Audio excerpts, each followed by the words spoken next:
Have you ever felt the blood pressure reading from your doctor is 148/78? You look at the number 78, breathe a slight sigh of relief, and tell yourself, the bottom number is still normal, so I'm safe. Are you still holding on to that thought? The truth is, after the age of 60, viewing the bottom number as a certificate of safety is silently placing you in danger. Because the body and blood vessels at age 65 operate according to a completely different rule. What was once harmless at age 45 has now changed. Hello, I'm Dr. Kevin Carter. Let's take care of your health so you can keep living life on your own terms. Quick check. If you're watching this for your health, just drop a 1 in the comments. For many decades, medicine has often focused on warning about the bottom number, so your misunderstanding is extremely understandable. Do not blame yourself. The change in the body at this time is simply the mechanical error of time, not your fault. Today, we will together remove that old prejudice to understand why the systolic number, the top number, is the urgent signal that the body is trying to tell you. Let's sit down together, take a deep breath, and examine what is really happening inside your blood vessels. When we are young, the blood vessels carrying life force throughout the body are like a gentle stream winding through a valley with soft, earthen banks. Each time the heart contracts and pushes blood forward with force, the soft bank of the stream automatically expands, fully embracing the flow and soothing all pressure. But when we step past the milestone of 60, from the lens of biology, the collagen fibers have quietly replaced most of the natural elastic tissues. Your blood vessel system is no longer a soft earthen stream bank, but has turned into channels reinforced with rough granite. Imagine, when the heart exerts full force to push a volume of blood, but the stone walls on both sides cannot yield or expand at all. The pressure of the flow has no space to dissipate, immediately crashing hard against the vessel walls and rebounding with an extremely terrifying force. That resounding impact at that exact moment is when your systolic number is pushed above the 140 mark. Conversely, when the heart stops to rest between beats, the pressure drops quickly, causing the bottom number to still obediently stay at a normal level. Western medicine calls this the phenomenon of isolated systolic hypertension. If viewed through the lens of Eastern medical theory, this phenomenon represents the disappearance of the soft quality, giving way to the dominance of the hard quality. When all things lose their softness and moisture, the flow of qi and blood will create destructive shocks instead of nourishment. That structural change is an extremely natural physiological process of creation.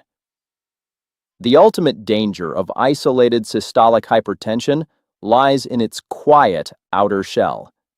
It rarely causes severe headaches or makes you dizzy and collapse. You still feel healthy, complete, and mistakenly believe you are safe. Yet, beneath that false peace, the mechanical aftershocks are still relentlessly striking tens of thousands of times every day. And do you know where the most fragile place is that is first bearing these cruel aftershock waves? Tonight, when you reach out to turn off the bedside lamp, remember that the pressure wave does not stop at the neck, but it is quietly knocking on the quietest rooms right at the top of our heads. Inside that quiet space, your brain is operating thanks to a fine irrigation system, with billions of capillaries thinner than silk threads. When systolic pressure rises, each heartbeat is no different from mechanical hammers repeatedly striking this network. Tens of thousands of impacts every day will erode the vessel walls, causing a few tiny blood vessels to close on their own. The small brain regions deprived of nourishment will gradually wither. Many people mistakenly think that forgetting keys or mixing up grandchildren's names is a sign of Alzheimer's. But in reality, it could very well be vascular dementia. Occasional memory lapses are the urgent cry for help from the body. As the elders in the longevity region of Okinawa often advise, keeping the upper burner, the head area, always clear and light, is the root key to preserving clarity. However, the remnants of those pressure waves do not stop at the neck. They continue downstream and become a problem for the whole body. The heart muscle of yours now has to strain like a pump machine trying to push water uphill. From the perspective of the 5 elements theory in Eastern medicine, this life and death connection is called heart-kidney interaction. When the fire in the heart is forced to flare up excessively to bear the pressure, it will quietly deplete the clear water source in the kidneys. Indeed, the kidneys, along with our eyes, are superfine crystal filter membranes. They silently bear the destruction from high pressure year after year, self-eroding their natural filtering function without causing any pain. The exhausting effort that your heart or eyes are enduring right now is proof that we have lived too generously, shouldering all the worries of the world while forgetting to be generous to our own inner heartbeat. You see, every part shares the same flow of life. Now, let's stay a little longer together. Imagine we are stepping out to the porch to welcome the cool breeze. There, we have a completely new blood pressure milestone that we need to aim for. And to reach that milestone, try imagining our life like an ancient pipa lute. According to Eastern philosophy, to create a perfect and enduring sound, each string must not be stretched to the point of nearly breaking, but also cannot be too loose to the point of silence. That absolute balance is called the middle way, the art of maintaining just enough pressure to nourish life energy. Your blood vessels also operate exactly the same way. For many decades, medicine once thought that for older people, tighter strings, meaning systolic above 140, was just very normal aging. But that notion collapsed when the West published the historic SPRINT trial. Scientists followed thousands of people and discovered a shocking truth. When actively lowering the tension of the systolic string below the 130 threshold, the rates of stroke and heart failure dropped dramatically. The trial was so successful that they had to stop it early to immediately disseminate this life-saving standard. The level below 130 is now officially the new safety limit after 60. Accepting a stricter goal may make you feel a slight worry. Looking at the high number on the monitor, sometimes you feel frustrated thinking the body is depleted. But trust me, although we cannot turn back the biological clock or replace blood vessels tinted by time, your courage in mastering pressure today is proof of self-love. Today, we have removed an extremely important psychological barrier. The wisdom of adulthood is not helplessness before the years. Knowing the safe destination is a big step forward, but how do we bring the heartbeat back to that green, peaceful zone? The solution is not far away, but lies right in the warm kitchen and the habit of putting on your canvas shoes every early morning. Right in your kitchen, the most silent enemy is not in the familiar salt jar, but hiding in slices of bread, canned soup bowls, or convenient cold cuts. When we step past the age of 60, the filtering function of the kidneys no longer clears excess sodium as quickly as before. Each extra grain of salt at this time acts like a tiny sponge, greedily retaining water in the vessels, increasing circulating volume and forcing the blood vessel walls to strain under the load. Simply limiting sodium to 1,500 to 2,000 milligrams per day, you have already removed tens of thousands of those heavy sponges from the flow. Along with managing the kitchen, body weight is also a decisive factor. Carrying a few extra kilograms forces the circulatory system to secretly build additional miles of capillaries to nourish them. Losing about 4 to 5 kilograms is not about figure or beauty, but purely a hydraulic principle. It is like removing excess luggage from a vehicle that has been running for many years, so the engine inside no longer roars in exhaustion. And after shedding the burden, the habit of putting on canvas shoes every early morning will bring a biological miracle. 30 minutes of moderate walking turns your calf muscles into effective auxiliary pumps, rhythmically assisting in pushing blood back to the heart. This movement directly massages the vessel walls, helping them maintain natural flexibility day after day. Finally, let's talk about the worries you carry with you. Psychological stress is like you accidentally stepping on the gas pedal while the car is parked. Stress hormones like cortisol are continuously released, pushing pressure higher. Eastern philosophy has found an escape through the art of meditation and stillness in nature. Just pausing for a few deep breaths, you are directly stroking and soothing the exhausted vessel segments. Choose the smallest change among these 4 things to start. Nature always has its own gentle way of healing. These small efforts are the way the body soothes itself, compensating for all the years you have drained yourself for others.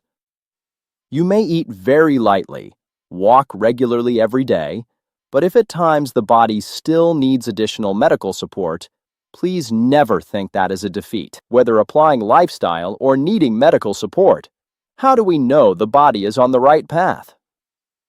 The solution does not lie in the clinic, but right on the small table next to your bed. The truth is, measuring blood pressure at the hospital is sometimes like quickly snapping a photo of a train speeding by. It only captures one frozen moment, completely unable to reflect the entire long journey. Modern medicine calls the first illusion white coat hypertension, when momentary anxiety in the unfamiliar medical space makes the nerves tense, pushing pressure up even though it is very stable at home. Conversely, and far more dangerous, is the phenomenon of masked hypertension. When sitting in front of the doctor, the number obediently stays at the safe line, making you smile and leave.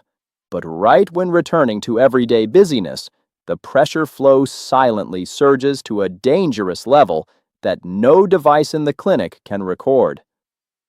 To break through this barrier, Eastern philosophy advises us to listen to the body by following its natural biological rhythm. The day-night circulation appears most clearly at 2 moments: the early morning mist when all things awaken, and the quiet evening when heaven and earth rest. Those are the 2 golden time frames to measure the true heartbeat of life. Use an accurate upper arm blood pressure monitor. Sit quietly for 5 minutes and record the result in a notebook every morning and evening. That notebook will become the most honest black box, fully preserving every rise and fall in the flow inside you. The nervousness at the hospital or the hurried heartbeat during the long day is only the instinctive self-defense reflex before a world that is too changeable. The body is correctly performing its function of protecting its owner. The small notebook is the faithful translator, bringing the priceless real-life context to speak the truth to the doctor on your behalf. When a full day closes, there is one final invisible barrier that we need to remove. That invisible barrier is the feeling of shame when having to use medication. Throughout my many years of practice, I have heard countless deep sighs of worry. People often carry a profound prejudice that having to take medication every day is a failure of willpower. They believe that if they try harder to diet more strictly or walk a little more, the body will fix itself. Having to rely on that tiny pill is misunderstood as having to use a wooden crutch for the weak, a helpless surrender. But physiological truth tells a completely different story. As we have understood together, the change in vein structure over the years is a permanent biological process. No matter how disciplined and resilient you are, biology will never allow a blood vessel at age 65 to naturally turn back time and regain the elasticity of age 30. Therefore, the safe medication groups that modern medicine has developed, such as ACE inhibitors or calcium channel blockers, are absolutely not surrender. They are proof of extremely sophisticated technical refinement. Imagine those pills like automatic safety valves, skillfully installed into a time machine, automatically opening to release excess pressure whenever the internal flow exceeds endurance. From the perspective of Eastern medicine, this deeply corresponds to the concept of mutual assistance. When an organ has become exhausted from devoting itself for half a century, using an additional herbal remedy at the right time is to support and share the burden with it, not to force or rob its natural vitality. Your regular daily medication intake is you treating your body extremely intelligently and respectfully. That is the courage to stand up and protect life. Absolutely not a moral failure. You have done very well. Do not let misunderstanding rob you of the right to peace.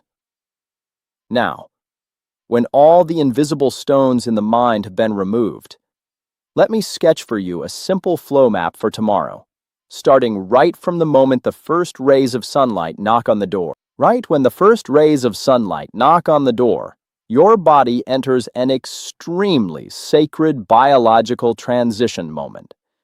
Instead of jumping up in a hurry, sit quietly leaning against the headboard for 5 minutes and use the upper arm monitor as a navigator to measure the flow pressure. When the sun is overhead, maintain gentle movement to open the circulation gates. Absolutely do not let qi and blood stagnate. And in the evening, when all things sink into silence, repeat the second measurement before going to bed. Every number needs to be recorded in the small notebook.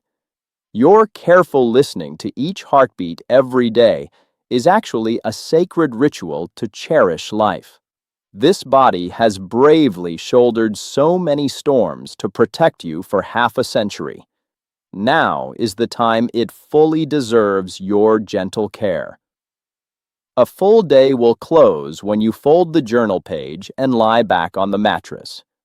Of course, what we discussed today is the foundation of scientific knowledge. Each body is a unique micro-universe. Please have an open conversation with your doctor before changing any habit or regimen. Maybe you want to keep these reflections to yourself, but if someone you truly love is also quietly confused about their blood pressure reading, your sharing could help them unload a very heavy burden. The years passing do not take anything away from us. They only grant us the additional privilege of caring for ourselves with more empathetic wisdom. I am Dr. Kevin Carter, wishing you always maintain peace in your mind and steadiness in every heartbeat. And make sure to watch this next episode. I've picked this one especially for you. Definitely watch. See you there.